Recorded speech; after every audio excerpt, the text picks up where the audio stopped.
ನಾನು ನಿಮ್ಮ ವಿನಯ್ ಮಾತಾಡ್ತಾ ಇದ್ದೀನಿ. ಇವತ್ತಿನ ಹೊಸ ವಿಚಾರ ಏನಂದರೆ, ಬಿಹಾರದಲ್ಲಿ ನಡೆದಂಥ ಭರತ್ ತಿವಾರಿ ಎನ್ನುವಂಥ ಯುವಕನ ಕೊಲೆ ಎನ್ಕೌಂಟರ್. ಪೊಲೀಸ್ ಹೆಸರಲ್ಲಿ ಎನ್ಕೌಂಟರ್, ಆದರೆ ನಿಜವಾಗ್ಲೂ ಅಲ್ಲಿ ನಡೆದಿದ್ದು ಕೊಲೆನೇ.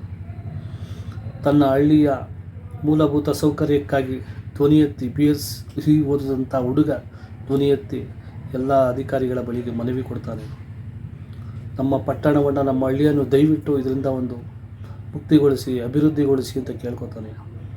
ಆದರೂ ಯಾವುದೇ ಸರ್ಕಾರ ಆಗಲಿ, ಯಾವುದೇ ಇಲಾಖೆ ಆಗಲಿ ಆ ಮನವಿಯನ್ನು ಈಸ್ಕೊಳ್ತೇ ಹೊರತು ಇದಕ್ಕೆ ಯಾವುದೇ ಒಂದು ಅಭಿವೃದ್ಧಿ ಮಾಡುವಂಥ ಕೆಲಸ ಮಾಡಲಿಲ್ಲ.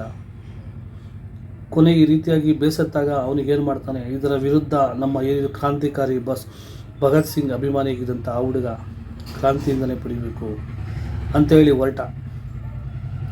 ಬಂದೂಕು ಹಿಡಿತಾನೆ, ತಪ್ಪು. ಆದರೆ ವ್ಯವಸ್ಥೆ ಬಿಟ್ಟರೆ ಬೇರೆ ಏನೂ ಅವನಿಗೆ ಮನಸ್ಥಿತಿಗೆ ಬರಲಿಲ್ಲ. ಅವಾಗ ಶರಣಾಗ್ತೀನಿ, ಇಡೀ ಹಳ್ಳಿಯ ಜನಕ್ಕೆ ಹೇಳ್ತಾನೆ, ಈ ನಮ್ಮ ಹಳ್ಳಿಯ ಇದೊಂದೇ